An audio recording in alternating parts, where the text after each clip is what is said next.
RP publishing house में आप सभी का स्वागत है। हमारे द्वारा बनाए गए वीडियो अगर आपको अच्छा लगता है तो लाइक एंड सब्सक्राइब करें, ज़्यादा से ज़्यादा शेयर करें।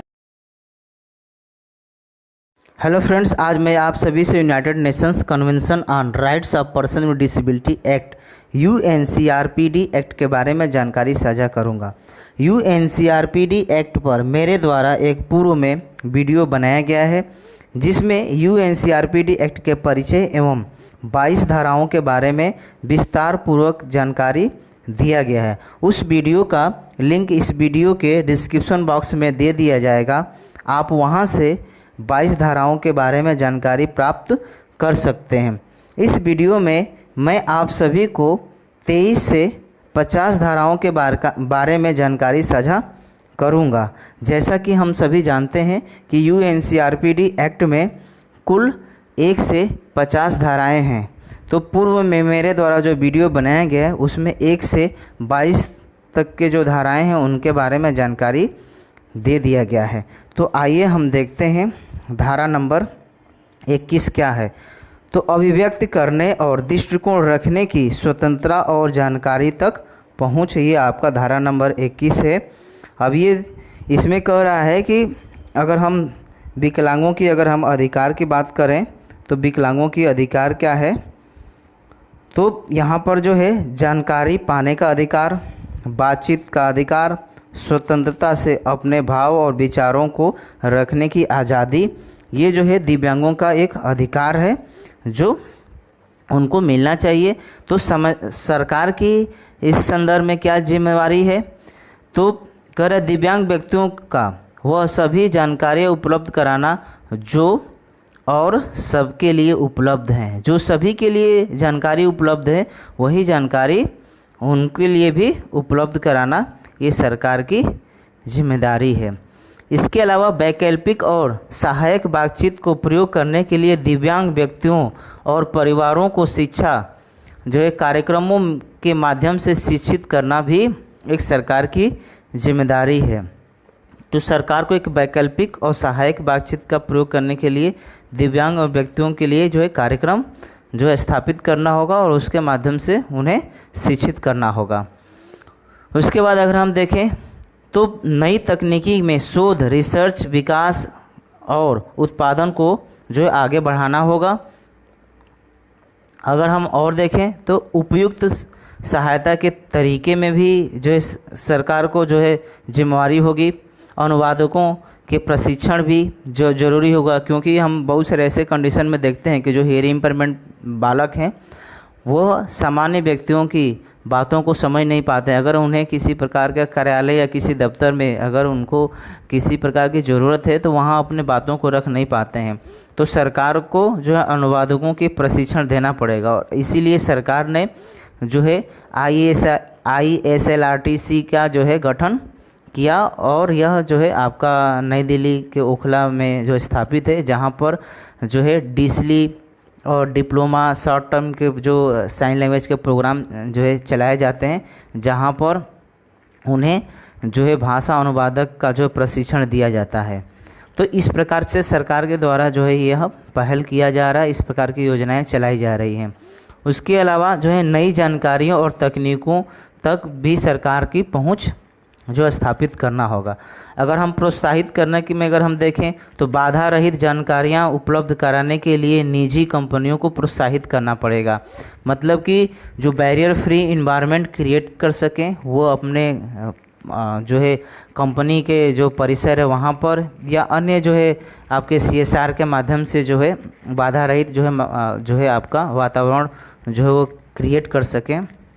और या इस प्रकार के जो कंपनी जो बैरियर फ्री जो है बाधा मुक्त वातावरण के लिए जो काम कर रहे हैं उनको सरकार के द्वारा जो है प्रोत्साहित करना चाहिए। संचार के साधनों और पत्रिकाओं को बाधा रहित करना पड़ेगा, जिससे कि अगर एक विजुअल इम्पेयरमेंट है या ब्लाइंड बच्चा है तो वो भी जो है उस इंफॉर्मेशन को प्राप्त कर सके। तो इस प्रकार से जो है हमें जो आपके पत्रिकाएं हैं या जो संचार के जो साधन है उसको भी हमें एक्सेसिबल बनाना पड़ेगा। अगर हम धारा 22 देखें तो गोपनीयता के लिए सम्मान, तो ये अब इसमें अगर हम दिव्यांगों के अगर हम अधिकार की बात करें तो उनका अधिकार क्या है, तो गोपनीयता के अधिकार में सबसे पहला है कि उन परिस्थितियों में जहां दिव्यांग व्यक्तियों की गोपनीयता और सम्मान निरादर होता है वहां उनको कानून की सुरक्षा का अधिकार है। ये जो है एक दिव्यांगों का अधिकार है जो सरकार के द्वारा जो है उपलब्ध कराना होगा। तो अगर हम सरकार की जिम्मेदारी देखें तो सरकार को दिव्यांग व्यक्तियों के निजी और व्यक्तिगत जीवन की सुरक्षा और स्वास्थ्य व पुनर्वास संबंधी जानकारी को जो है गोपनीय रखना होगा। मतलब कि जो भी उनके जो डिसेबिलिटी संबंधी जो आंकड़े हैं उनको जो है सरकार को अपने पास सुरक्षित रखना होगा, उसको पब्लिकली नहीं करना होगा। तो ये सारी चीज़ें जो है सरकार की जिम्मेवारी है। अगर हम धारा 24 देखें तो है एजुकेशन। अब एजुकेशन में दिव्यांगों का क्या अधिकार है, तो दिव्यांगों का अगर हम अधिकार देखें तो शिक्षा में समान अवसर, ये दिव्यांगों का अधिकार है। जिस तरह से हम लोगों को अधिकार मिला है उस तरह से उनको भी ये अधिकार है। शिक्षा किस तरह हो कि उनके व्यक्तिगत जो प्रतिभाओं हैं, जो योग्यताओं साथ जो है शारीरिक व मानसिक क्षमताओं का पूरा विकास हो के, मतलब इस प्रकार की शिक्षा हो जिससे कि उनके व्यक्तिगत जो प्रतिभा है, वो जो योग्यता है और जो उनके शारीरिक और मानसिक क्षमता है उसका पूरा विकास हो के, इस प्रकार की शिक्षा की व्यवस्था होना चाहिए। ये उनका अधिकार है। वह समाज में समान रूप से अपनी भागीदारी दे सके, ये भी उनका जो है एक अधिकार है।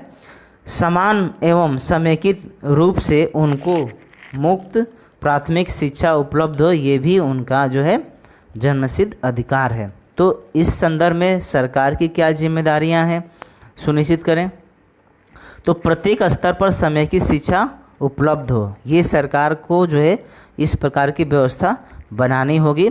दिव्यांगता के आधार पर किसी दिव्यांग व्यक्ति को शिक्षा के सामान्य व्यवस्था से बाहर नहीं किया जा सकता है कि हम एक डिसेबिलिटी के आधार पर हम उसे एजुकेशन न दें या हम उसे किसी एजुकेशन के प्रणाली में समाहित न करें। इस प्रकार की जो है व्यवस्था नहीं होना चाहिए। मतलब कि उनका शिक्षा का जो सभी जगह अधिकार है और सभी जगह उनको शिक्षा जो है मिलनी चाहिए। ये सारी चीज़ें जो है सरकार को सुनिश्चित करना होगा। इसके साथ सरकार को दिव्यांग व्यक्ति मुक्त और ज़रूरी प्राथमिक शिक्षा से वंचित न रह जाए, ये भी सरकार को देखना होगा कि कोई सा भी डिसेबल बालक हो, चाहे वो आपका इंटेलेक्चुअल डिसेबल हो, चाहे आपका जो हेयर इम्पेयरमेंट हो या किसी भी प्रकार से अगर वो दिव्यांग बालक हो या व्यक्ति हो, तो उसे जो है हमें मुक्त शिक्षा और प्राथमिक शिक्षा जो बेसिक एजुकेशन है उसे हमें देना ज़रूरी है और जो है सरकार को ये सुनिश्चित करना होगा। जिन व्यक्तियों को देखने सुनने या दोनों ही प्रकार की अगर परेशानियां हैं उसे बातचीत के लिए विभिन्न प्रकार के संसाधन जो है उपलब्ध कराना होगा। जैसे डेफ एंड ब्लाइंड की अगर हम बात करें, अगर डेफ एंड ब्लाइंड है तो उसे सरकार को इस प्रकार के उपकरण बनाने होंगे जिससे कि वह जो है आराम से अपने बातचीत को रख सके। सामान्य शिक्षा में दिव्यांग व्यक्तियों को व्यक्तिगत सहायता उपकरण उपलब्ध कराना भी सरकार की जिम्मेदारियां हैं कि अगर कहीं पे सामान्य विद्यालय है वहाँ पर अगर डिसेबल बच्चों को एडमिशन दाखिला मिल जा रहा है या एजुकेशन दिया जा रहा है तो वहाँ पर उनके लिए जो है कुछ संसाधन सहायक उपकरण उपलब्ध हो व्यक्तिगत तौर पे, जिससे कि वह आसानी से शिक्षा प्राप्त कर सकें। यदि किसी व्यक्ति को शिक्षा प्राप्त करने के लिए किसी बदलाव की ज़रूरत हो, मतलब रीजनेबल अकोमोडेशन की ज़रूरत है, तो वो भी जो है करना पड़ेगा। अगर मटेरियल में अडाप्टेशन की ज़रूरत है या किसी प्रकार का क्लासरूम में जो है आपका प्रबंधन में बदलाव की ज़रूरत है, तो ये सारी चीज़ें जो है सरकार के द्वारा किया जाएगा। दिव्यांग व्यक्तियों को जीवन और सामाजिक विकास की क्षमताओं का जो है सीखने के लिए समर्थन करना इसमें शामिल है। मतलब कि वो सामाजिक उनका विकास हो के और उनके जो क्षमता है उसका विकास हो सके। तो ये सारी चीज़ें जो हैं जो सरकार को ये सारी चीज़ों को समर्थन देना होगा और उन्हें उनके सामाजिक विकास और क्षमता का विकास के लिए या सीखने के लिए जो है उन्हें प्रोत्साहन करना होगा सरकार को।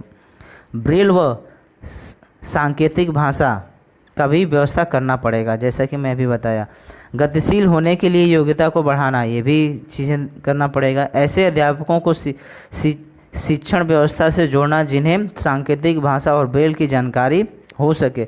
मतलब कि शॉर्ट टर्म प्रोग्राम जो है सरकार के द्वारा एक सामान्य शिक्षकों को जो प्रशिक्षित करना पड़ेगा, और सरकार के द्वारा ये किया भी जा रहा है कि शॉर्ट टर्म के जो प्रोग्राम संचालित करके उन्हें ब्रेल जैसे शिक्षा और आपके जो सांकेतिक जो साइन लैंग्वेज का जो है वो शॉर्ट टर्म के प्रोग्राम चलाकर उन्हें प्रशिक्षण देने का काम किया जा रहा है, जिससे कि वो अपने सामान्य विद्यालय में इस प्रकार के बच्चों को शिक्षा दे सके। उसके बाद दिव्यांग व्यक्तियों को अध्यापक के पद पर कार्य करने के लिए भी अवसर देना पड़ेगा, और इसीलिए जो है सरकार के द्वारा जो है अभी आरक्षण दिया जा रहा है। और सरकार ने जो है अभी RPWD एक्ट में जो है पहले 3% जो आरक्षण था उसको बढ़ा के अब 4% जो है सरकार के द्वारा जो है आरक्षण विकलांगों के लिए, दिव्यांगों के लिए कर दिया गया। ठीक, शिक्षा के हर स्तर पर कार्य कर रहे लोगों को इन मुद्दों पर प्रशिक्षण देना होगा। मतलब जो भी सामान्य शिक्षा से जुड़े हैं या दिव्यांगता के क्षेत्र से जुड़े हैं, तो इन बच्चों के प्रति जागरूकता और उनके नीड और उनके जो लिए जो पाठ्यक्रम है उन सारे के बारे में जो है हमें प्रशिक्षण देना पड़ेगा।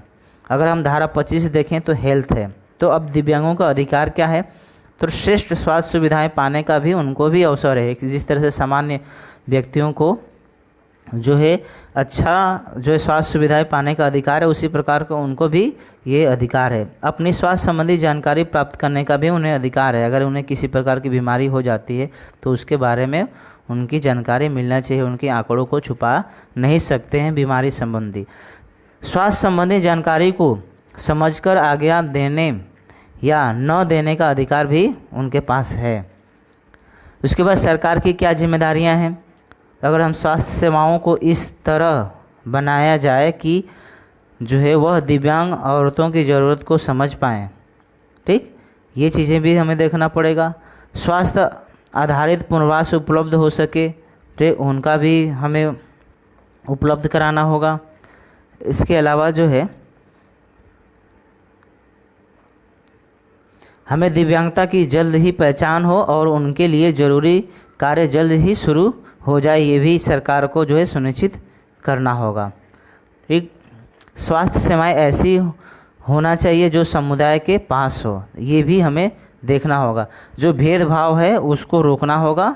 सरकार को स्वास्थ्य सेवाओं को देते समय भोजन या किसी भी तरह की सेवाएं दिव्यांगता पर आधारित भेदभाव न किया जाए। मतलब कि इस प्रकार के चीज़ भी सरकार को सुनिश्चित करना पड़ेगा कि जो सेवाएं हैं उन सेवाओं में भेदभाव न हो, चाहे वो स्वास्थ्य सेवाएं देते समय, चाहे वो भोजन का हो या उनकी देखरेख का हो, तो उसमें किसी प्रकार का भेदभाव नहीं होना चाहिए। दिव्यांगता के आधार पर स्वास्थ्य बीमा में किसी तरह का भेदभाव भी नहीं होना चाहिए कि हम दिव्यांगों के लिए इतनी जो है व्यवस्थाएं दे रहे हैं और सामान्य के लिए उससे ज़्यादा व्यवस्थाएं दे रहे हैं। तो ये सब भी हमें, अगर स्वास्थ्य बीमा है तो उसमें किसी प्रकार का भेदभाव नहीं होना चाहिए। जिस तरह के सामान्य व्यक्तियों को जो है स्वास्थ्य बीमाएं मिल रही हैं, वही बीमाएं उनको भी मिलना चाहिए। अगर हम प्रशिक्षण देखें तो स्वास्थ्य सेवाओं से जुड़कर कर्मचारी व डॉक्टरों को दिव्यांग लोगों को के अधिकार पर प्रशिक्षण दिया जाए। ये जो है जो भी स्वास्थ्य कर्मचारी हैं उनको भी हमें ये सारी चीज़ों को के बारे में प्रशिक्षण और अवगत कराना पड़ेगा, देना पड़ेगा कि उनका अधिकार क्या है, उनकी किस प्रकार के हम अधिकारों का संरक्षण कर सकते हैं, हमें उन्हें किस प्रकार के से समाज में स्थापित कर सकते हैं, या जो है एक आपके जो डॉक्टर है या कर्मचारी है उनके प्रति किस प्रकार की सोच दिव्यांगों के प्रति रखना है। ये सारे प्रशिक्षण सरकार को देना होगा। अगर हम धारा 26 देखें तो प्रवास और पुनर्वास, ये आपका धारा 26 है। इसमें अगर हम दिव्यांगों के अधिकार की बातें करें तो यहाँ पर जो है उनको पूरी स्वतंत्रता पाने का अधिकार है। ठीक, पूरी तरह स्वतंत्रता पाने का अधिकार है। पूरी शारीरिक, मानसिक, सामाजिक और व्यावसायिक क्षमताओं के विकास का भी उनका अधिकार है।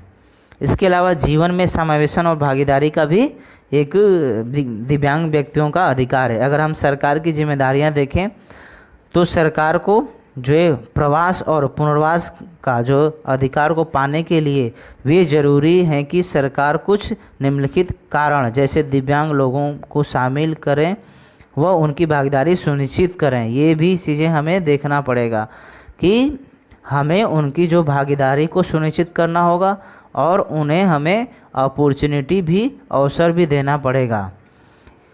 स्वयंसेवी हो, ये भी जो है देखना होगा, जिसमें कोई विषयों का समावेशन हो, जितनी जल्दी हो सके उसे शुरू किया जा सके। ये सारी चीज़ें जो है अगर हम विशेषतः अगर हम देखें तो इनमें कह रहा है कि स्वास्थ्य क्षेत्र में और रोजगार के क्षेत्र में, ये दो ऐसे क्षेत्रों में जो है जो सरकार को मजबूती जो है आधार देना पड़ेगा और इस प्रकार के चीज़ों को आयोजन करना पड़ेगा, खास करके स्वास्थ्य के क्षेत्र में और रोजगार के क्षेत्र में दिव्यांगों के लिए। उसके बाद अगर हम धारा 27 देखें, कार्य और रोजगार का अधिकार, तो दिव्यांगों के अगर हम अधिकार की बात करें तो सभी दिव्यांग व्यक्तियों के दूसरों की तरह समान रूप से कोई भी कार्य करने का अधिकार है। हमें किसी प्रकार का उन्हें बाधा नहीं देना होगा। जिस तरह के सामान्य व्यक्ति कोई भी रोजगार वो प्राप्त करता है, किसी प्रकार के कार्य करता है, तो हम जो है दिव्यांग व्यक्ति भी कर सकता है। हमें उसे रोकना नहीं है कि आप दिव्यांग हो तो ये कार्य नहीं कर सकते हो, तो ऐसा चीज़ें नहीं है, ये उनका अधिकार है। जिन व्यक्तियों को काम के दौरान किसी प्रकार की दिव्यांगता हो जाए उन्हें भी किसी प्रकार का कार्य करने का भी अधिकार है। अगर दिव्यांगता हो जाता है उसके बावजूद भी वो कार्य को करने का अधिकार है। ये है कि हमें उनके लिए उस प्रकार के संसाधन उपकरण का व्यवस्था करना पड़ेगा। अपना जीवन यापन करने के लिए किसी भी काम को चुनने का अवसर का भी अधिकार जो दिव्यांगों के हैं। अगर हम सरकार की जिम्मेदारियां देखें तो रोजगार संबंधी किसी भी विषय पर दिव्यांगता के आधार पर किसी भी तरह भेदभाव पर जो है रोकना, अगर कहीं भी भेदभाव हो रहा है तो जो है सरकार को उससे आगे बढ़कर आना पड़ेगा और उसके हितों की रक्षा करना पड़ेगा और उस भेदभाव को रोकना पड़ेगा। रोजगार से संबंधित काम की परिस्थिति में लाभदायक व उचित होने का भी अधिकार की भी सुरक्षा है। ऐसा नहीं कि एक सामान्य व्यक्तियों का है तो उसको हम वो लाभ हम उसे दें या दिव्यांग को न दें, ऐसा नहीं है। लाभ सभी को मिलना चाहिए, चाहे वो किसी भी काम की परिस्थिति हो। दिव्यांग व्यक्तियों को व्यावसायिक उन्नति व व्यवसाय के लिए सलाह देना, उनको भी हमें जो है सजेशन, सुझाव इस प्रकार के देने हैं कि किस प्रकार के आप व्यवसाय और किस प्रकार के रोजगार कर सकते हो, किस प्रकार के जो रोजगार से आपकी उन्नति हो सकती है। दिव्यांग व्यक्तियों को पर्याप्त रहने के ढंग और सामाजिक सुरक्षा के अधिकार देने के लिए सरकार को कुछ जरूरी जो है कदम उठाने होंगे। ये तभी संभव हो पाएगा जब निम्नलिखित चीज़ों पर उनकी जो पहुंच सुनिश्चित हो जाए, जैसे भोजन और कपड़ा। ठीक, तो ये चीज़ें जो है उनके लिए बहुत ही ज़रूरी है। अगर हम धारा 28 देखें, पर्याप्त रहन सहन व सामाजिक सुरक्षा, तो अगर हम अधिकार की बातें करें दिव्यांग लोगों के, तो पर्याप्त रहन सहन में शामिल होना, भोजन, कपड़े, आवास, ये सारी चीज़ों पर जो है सरकार को जो है देखना होगा। उसके बाद अगर हम देखें तो ये सारी चीज़ें जो है सरकार की जो है ये जिम्मेदारियां हैं जो सुनिश्चित करना होगा। अगर हम इसके अलावा जो है अपने जीवन की परिस्थिति को लगातार बेहतर बनाने का अधिकार भी जो है दिव्यांगों को है। ठीक, इसके अलावा अगर हम देखें सामाजिक सुरक्षा व गरीबी उन्मूलन कार्यक्रमों पर विशेषतः जो महिलाओं और वृद्ध जो दिव्यांग व्यक्तियों हैं उनके लिए भी जो है सामाजिक सुरक्षा जो है सरकार को सुनिश्चित करना होगा। सरकार की जिम्मेदारी है कि वह दिव्यांगता संबंधी खर्चों के लिए सहायता करें, विशेषकर उन व्यक्तियों के लिए जो गरीब रेखा से नीचे हैं। ये जो सरकार को आगे बढ़ के आना पड़ेगा उनके लिए जो है जो उनके फाइनेंशियल स्थिति को अच्छा करने के लिए। सेवानिवृत्ति संबंधी लाभ और कार्यक्रमों में भी दिव्यांग व्यक्तियों को शामिल करना होगा। तो ये सरकार की जिम्मेदारियां हैं जो सुनिश्चित करना होगा। अगर हम 28 देखें, 28 देख लिए थे, अगर हम 29 देखें तो राजनीतिक और सार्वजनिक जीवन में भागीदारी। तो अगर हम यहाँ पर देखें दिव्यांगों के अधिकार अगर हम देखें तो राजनीतिक और सामाजिक जीवन में भागीदारी का अधिकार है उनको। गोपनीय तरीके से मतदान देने का भी अधिकार है, किसी भी सदस्य को चुनने का अधिकार है। जिस तरह से एक सामान्य मनुष्य को जो अधिकार प्राप्त है वहीं उनको भी है। निर्वाचन में निर्वाचित होने, कार्यालय में बैठने और सरकार के किसी भी स्तर पर कार्य करने का अधिकार है। जिस तरह से सामान्य व्यक्ति को अधिकार, वहीं उनका भी अधिकार है। अब सरकार की जिम्मेदारियां क्या है, तो सरकार की जिम्मेदारियां है कि वह दिव्यांग लोगों के राजनीतिक अधिकारों और अवसरों के अधिकार को सुनिश्चित करे, जिससे कि वह उन अधिकारों को आनंद उठा सकें। तो ये सरकार को इस प्रकार से चीज़ों को देखना होगा।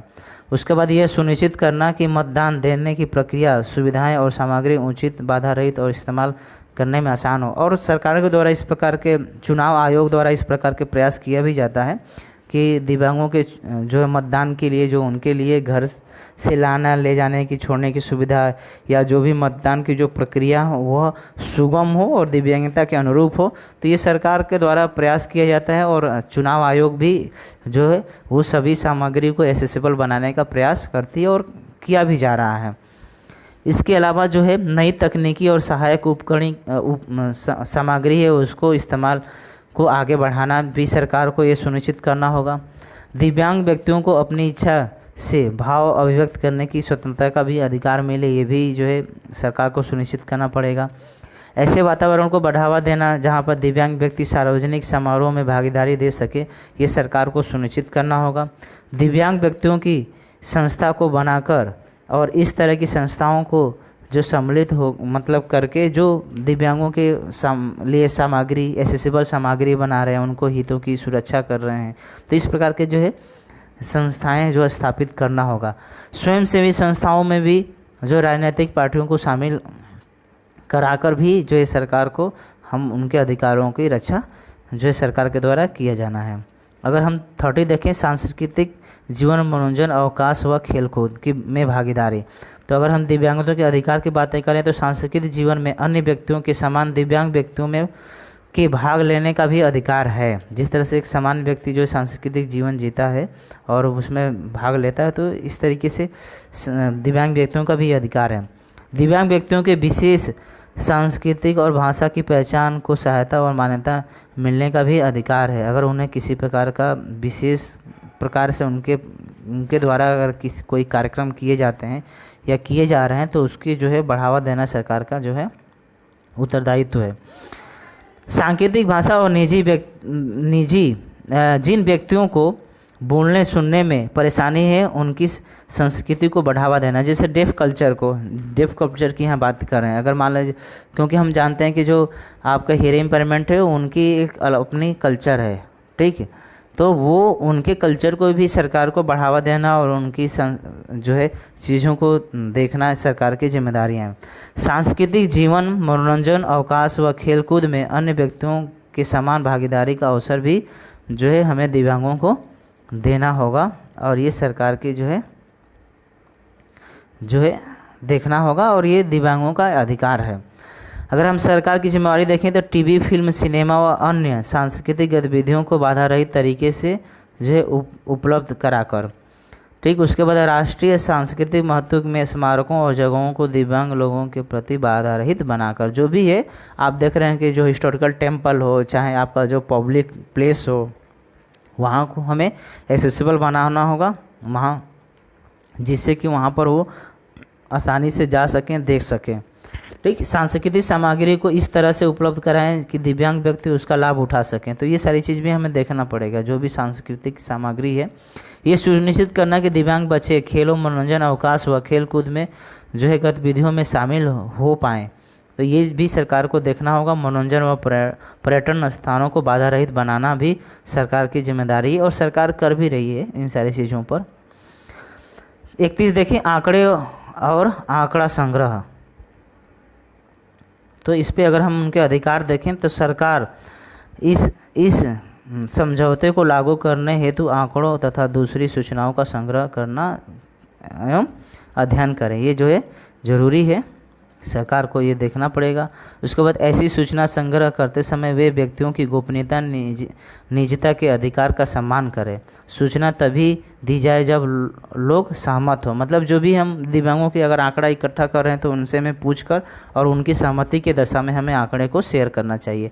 ऐसे आंकड़े का संग्रह और उपयोग करते समय मानवाधिकार और स्वतंत्रता का भी ध्यान रखना होगा कि उनके मानवाधिकार का हनन न हो, ये भी सरकार को देखना पड़ेगा।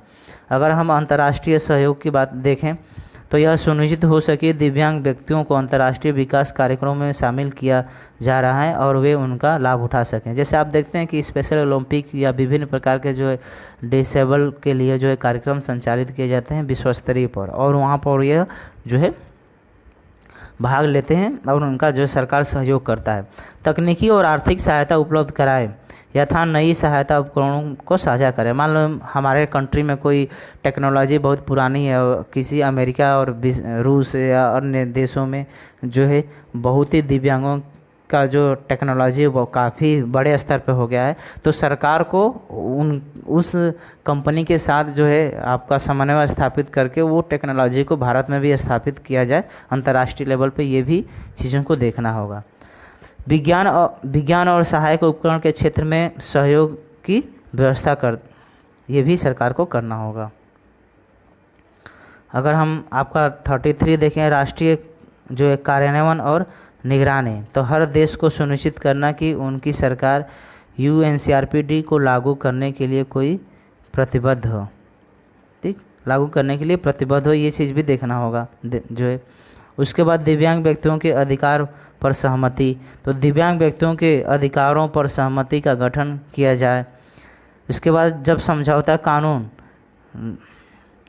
बन जाता है तो समिति में 12 विशेषज्ञ होंगे।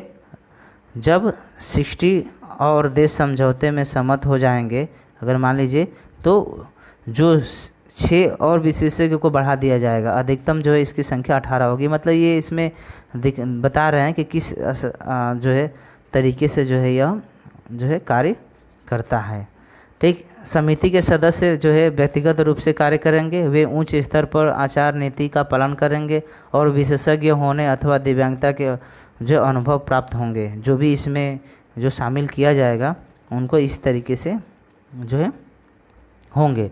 इसके अलावा जो पहला चुनाव है इस समझौते के कानून बनने के बाद 6 महीने के भीतर किया जाएगा। इसके बाद प्रत्येक चुनाव के 4 महीने पूर्व संयुक्त राष्ट्र के महासचिव देशों को पत्र भेजकर जो सदस्य की जो है सहमति या नामांकन करने को कहेंगे। देशों के पास इस कार्य के लिए 2 महीने का समय दिया जाएगा। समिति के सदस्यों का जो है कार्यकाल है वो 4 वर्ष का होगा। वे एक बार जो है एक बार दोबारा चुने जा सकते हैं, मतलब कि वो 2 बार ही चुनाव जो है चुना जा सकता है। पहले जो है चुनाव के बाद समिति के सदस्यों का कार्यकाल 2 साल होगा। सिर्फ जो इसमें सदस्य चुने जाएंगे उनके 2 साल का होगा। अगर हम राज्यों के पक्षकारों के अगर रिपोर्ट हम देखें यहाँ पर, तो कह रहा है कि हर देश सुनिश्चित करना होगा, हम यहाँ पर जो है हाँ यहाँ पर 35 हम देखें, प्रत्येक देश जो है समझौते के कानून के 2 वर्ष के भीतर जो है एक रिपोर्ट प्रस्तुत करने होंगे कि देश इस बात की रिपोर्ट करेंगे कि किस प्रकार से समझौते को लागू कर रहे हैं। मतलब कि जो भी UNCRPD में जो कंट्री जो अपना हस्ताक्षर किया है उसको 2 साल में एक रिपोर्ट प्रस्तुत करना है, और UNCRPD में जो भी दिव्यांगों के अधिकार है उस अधिकार पर जो है उस देश द्वारा कितना कार्य किया गया है, यह जो है संयुक्त राष्ट्र जो सभा है उसको में ये चीज़ बताना होगा। इसके बाद प्रत्येक देश कम से कम हर 4 वर्ष में समिति को रिपोर्ट देगा, ठीक। समिति यह बताएगी कि रिपोर्ट में क्या होना चाहिए, जो भी रिपोर्ट वो देगा तो उसमें क्या होना चाहिए वो बताएगा। देश की अपनी रिपोर्ट इस बात पर उल्लेख कर सके कि समझौते को लागू करने में उन्हें किन कठिनाइयों का सामना करना पड़ रहा है। मतलब कि जो भी कंट्री UNCRPD को लागू कर रही है तो उसमें कौन कौन से बाधाएं आ रहे हैं, ये जो है आपको संयुक्त राष्ट्र संघ को जो समझौता हुआ है वहाँ पर ये अपने प्रस्ताव कठिनाइयों को रखना होगा। इसके अलावा हम 37 देखें सरकार और समिति के बीच सहयोग, तो यहाँ पर जो है आपका प्रत्येक जो देश जो है समिति के साथ मिलकर काम करेगा और एक दूसरे का सहयोग करेगा। देशों के साथ काम करते समय समिति उन उपायों को सुनिश्चित करेगी कि देश के पास समझौते को लागू करने के लिए बेहतर साधन मौजूद हैं। तो ये सारी चीज़ें जो है आपको सरकार जो है समिति के बीच में जो है सहयोग का इस तरीके से भाव होगा जो समिति जो ये कानून बनाई है। अगर हम 38 देखें तो अन्य निकायों के साथ समिति का संबंध, तो यह सुनिश्चित करने के लिए समझौता को लागू किया जा रहा है और देशों के साथ मिलकर काम करने के लिए प्रोत्साहित किया जा रहा है। समिति जब बैठकों में एजेंसी द्वारा किए जा रहे कार्यों के बारे में विचार विमर्श कर रही हो तो उन बैठकों में सम्मिलित एजेंसियों को भी शामिल करना होगा। अगर मान लो कोई सरकार किसी अन्य एजेंसी के साथ मिलकर काम कर रही है तो वहाँ पर जो है उनको भी उस बैठक में शामिल करना होगा। समिति की रिपोर्ट अगर हम देखें 39वां धारा है, तो समिति आम सभा तथा आर्थिक एवं सामाजिक परिषद को हर 2 वर्षों में रिपोर्ट करेगी। प्राप्त रिपोर्टों के आधार पर जो है सुझाव और सिफारिश किए जाएंगे। उसके बाद राज्य जो है अगर हम पक्षकारों का सम्मेलन देखें तो देश समझौते को लागू करने से संबंधित मुद्दों पर विचार विमर्श करने के लिए निम्नलिखित बैठक करेंगे। समझौते के कानून बनने के 6 महीनों के भीतर संयुक्त राष्ट्र महासचिव पहली बैठक आयोजन करेंगे। इसके बाद हर 2 वर्ष के अंतराल में जो है देश जैसा निर्णय ले सके बैठकों का आयोजन किया जाएगा। अगर किसी देश को बाधाएं आ रही हैं, अगर उस पर चर्चा करना है तो वो संयुक्त राष्ट्र संघ के सामने जो है महासचिव के सामने वो प्रस्ताव रख सकता है। उसके बाद अगर हम देखें निक्षेपधारी अगर हम देखें तो इसमें जो है आपका संयुक्त राष्ट्र का जो है संयुक्त राष्ट्र महासचिव इस समझौते को जो है निक्षेपधारी होंगे। अगर हम देखें हस्ताक्षर देखें तो यह समझौता दिनांक जो है 30 मार्च 2007 के न्यूयॉर्क के संयुक्त राष्ट्र मुख्य भवन के देशों द्वारा हस्ताक्षर किए जाने हेतु उपलब्ध होगा। ठीक है, यह मतलब 30 मार्च 2007 को जो है यह हस्ताक्षर जो भी देश हस्ताक्षर करना चाहेंगे उस पर इस कानून को लागू करने के लिए कर सकते हैं। सहमति का बाधाकारी होना, जो देश इस समझौते पर हस्ताक्षर करते हैं उन्हें इस बात की पुष्टि तुरंत करनी होगी कि उनकी राष्ट्रीय सरकार इस समझौते को लागू करने के लिए जिम्मेदारी लेती है। मतलब जो भी अगर उस पर जो है हस्ताक्षर करेगा तो इस कानून को अपने देश में लागू करना ही उसे होगा। ठीक, अगर हम क्षेत्रीय एकीकरण संगठन की बातें करें तो क्षेत्रीय एकीकरण संगठन एक ही क्षेत्र के कई देशों को मिलकर बनाया गया है। ऐसा संगठन जिनमें इस संगठन को समझौते में शामिल मुद्दों के बारे में कार्य करने के लिए अधिकृत किया गया है। ठीक, अगर लागू कैसे होगा आपका 45वां है, तो इस समझौते में टोटल 20 देशों द्वारा पुष्टि किए जाने या समर्थन के लिए जो 30 दिन में लागू किया जाएगा। उसके बाद देखें तो इसके बाद जब देश समझौते को स्वीकार करते हैं तो स्वीकृत 30 दिनों के बाद जो है उनके देश में यह कानून लागू हो जाता है। तो ये सारी चीज़ें जो है बताया है। अगर हम आरक्षण की बातें करें तो देश कुछ आरक्षण निर्धारित कर सकते हैं, अर्थात वे कह सकते हैं कि वे समझौते हस्ताक्षर कब करेंगे और वे उनके लिए अगर विशेष कोई शर्त को लागू नहीं करेंगे। तो ये सारी चीज़ें हैं, मतलब वो कब लागू करना है लेकिन वहाँ पे कोई शर्त रखा नहीं जाएगा। इन आरक्षणों को भी वापस लिया जा सकता है। उसके बाद अगर हम संशोधन की बातें करें तो संशोधन कर रहे कोई भी देश इस समझौते के संशोधन हेतु संयुक्त राष्ट्र महासचिव के पास प्रस्ताव भेज सकता है। उसके बाद संयुक्त राष्ट्र जो है महासचिव प्रस्ताव को संबोधन को दूसरे देशों के पास भेज देंगे। ठीक, अगर मान लीजिए उसमें कुछ ही प्रकार का संशोधन करना है, किसी प्रकार का बदलाव करना है तो हमें प्रस्ताव रखना होगा और वो जो है ऐसा जो महासचिव है संयुक्त राष्ट्र का वो अन्य देशों के पास जो भी उस पर हस्ताक्षर किया भेजेगा कि इस प्रकार का जो है आपका संशोधन के लिए प्रस्ताव आया है, तो उस पर जो भी विचार करना वो करेंगे। उसके बाद अगर हम प्रत्याख्यान अगर हम देखें तो कोई भी देश इस बात से कह सकता है कि अब वह आगे समझौते को सहमत नहीं है। अगर वो उस समझौते के आगू लागू नहीं करना चाहता है, इसके लिए उन्हें संयुक्त राष्ट्र महासचिव को पत्र लेकर भेजना होगा। इसके लिए 1 वर्ष के बाद प्रभावी हो जाएगा। ठीक, तो 1 साल बाद वो प्रभावित हो जाएगा कि हाँ आप उस कानून को अपने देश में नहीं लागू कर सकते हैं। ठीक है। अगर हम सुलभ प्रारूप का देखें तो समझौते के पाठ ब्रेल और अन्य प्रारूपों में भी तैयार किया जाए, जैसे कि लोग जो है आसानी से इस जो है चीज़ों को समझ सकें, समझौते को समझ सकें क्या है। अगर हम 50वां देखें धारा तो कह रहे प्रामाणिक पाठ की अगर बातें करें तो कह रहा है समझौते का पाठ अरबी, चीनी, अंग्रेजी, फ्रेंच, रूसी और भी स्पेनी भाषा में जो है रूप में शामिल होगा, जिससे कि यह जो आसानी से लोग इसको समझ सकें, पढ़ सकें। तो थैंक यू। मैं आशा करता हूं कि मेरे द्वारा ये बनाया गया वीडियो आप सभी को अच्छा लगा होगा। तो प्लीज़ इस वीडियो को लाइक एंड जो है शेयर करें और ज़्यादा से ज़्यादा हमारे चैनल को सब्सक्राइब करें। धन्यवाद।